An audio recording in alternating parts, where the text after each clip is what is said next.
చంద్రబాబు నాయుడు గారికి ముందు కొత్త పంచాయతీ వచ్చిందట. అది కూడా ఐఏఎస్ అధికారులకు సంబంధించి. ఎందుకంటే ఈ ఐఏఎస్ అధికారులలో ఒక వ్యత్యాసం చోటు చేసుకోబోతోంది అనేది ఇందులో డైరెక్ట్ ఐఏఎస్లు అలాగే ప్రమోటీ ఐఏఎస్లు ఈ ఇద్దరు ఉంటారు. ఇందులో ఈ రెండు రకాలు చూసి పోస్టింగ్లు ఇస్తున్నారా అనేదే ఇక్కడ చర్చ నడుస్తోంది. ప్రభుత్వానికి అత్యంత సన్నిహితంగా ఉండే ఓ పత్రిక ప్రచురించిన కథనం ప్రకారం రాష్ట్రంలో ఆర్ఆర్ ఐఏఎస్లు కంఫర్ట్ ఐఏఎస్ల అధికారుల మధ్య వ్యత్యాసం చూపుతున్నారట. తమకు అన్యాయం జరుగుతుంది అనేది కంఫర్ట్ ఐఏఎస్ అధికారులు అసంతృప్తి చెందుతున్నారు. ఈ విషయాన్ని ముఖ్యమంత్రి చంద్రబాబు నాయుడు దృష్టికి కూడా తీసుకెళ్ళడానికి రెడీ అవుతున్నారట. వాస్తవానికి పాలనా యంత్రాంగంలో కీలకమైన ఈ ఐఏఎస్ అధికారులు రెండు రకాలుగా నియమితులవుతారు. మొత్తం ఐఏఎస్లో 70% మంది యూపీఎస్సీ రిక్రూట్మెంట్ ద్వారా ఎంపికై ఐఏఎస్ శిక్షణ పొంది రాష్ట్ర కేడర్కి వస్తారు.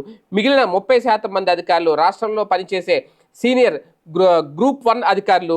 వీరు RDO, DRO, deputy collector, DWMA PD ఇలా జిల్లా కేడర్ అధికారులుగా పనిచేసి ప్రతిభతో గుర్తింపు తెచ్చుకొని ప్రమోషన్ ద్వారా ఐఏఎస్కి ఎంపిక అవుతారు. పనితీరు సమర్థతలో ఎవరు తీసిపోరు. కానీ రాష్ట్రంలో ప్రమోటీ ఐఏఎస్ల విషయంలో అన్యాయం జరుగుతోంది అనే టాక్ అయితే వినిపిస్తోంది.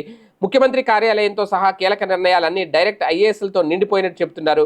గతంలో చంద్రబాబు ముఖ్యమంత్రిగా ఉన్నప్పుడు కూడా ఇలాంటి పరిస్థితి లేదని, కానీ ఇప్పుడు సీఎంఓలో మొత్తం అందరూ ఆర్ఆర్ ఐఏఎస్లే ఉన్నారని అంటున్నారు. దీంతో ప్రమోటీ ఐఏఎస్ల పోస్టింగ్ విషయంలో వివక్ష కనిపిస్తోంది అనేది వాళ్ళు వ్యక్తం చేస్తున్న ఆవేదన. వాస్తవానికి ఇప్పుడు 4.0 చంద్రబాబు గారిది నడుస్తుంది పాలన. ఇటువంటి నేపథ్యంలో మొత్తం ఆర్ఆర్ ఐఏఎస్ల హవా కొనసాగుతుంది. దీనివల్ల ప్రమోటీ ఐఏఎస్లు పనిలేని శాఖలకు డైరెక్టర్లుగా, పెద్దగా గుర్తింపు లేని కార్పొరేషన్లకు కమిషనర్లుగా పనిచేయాల్సి వస్తుంది అనేది.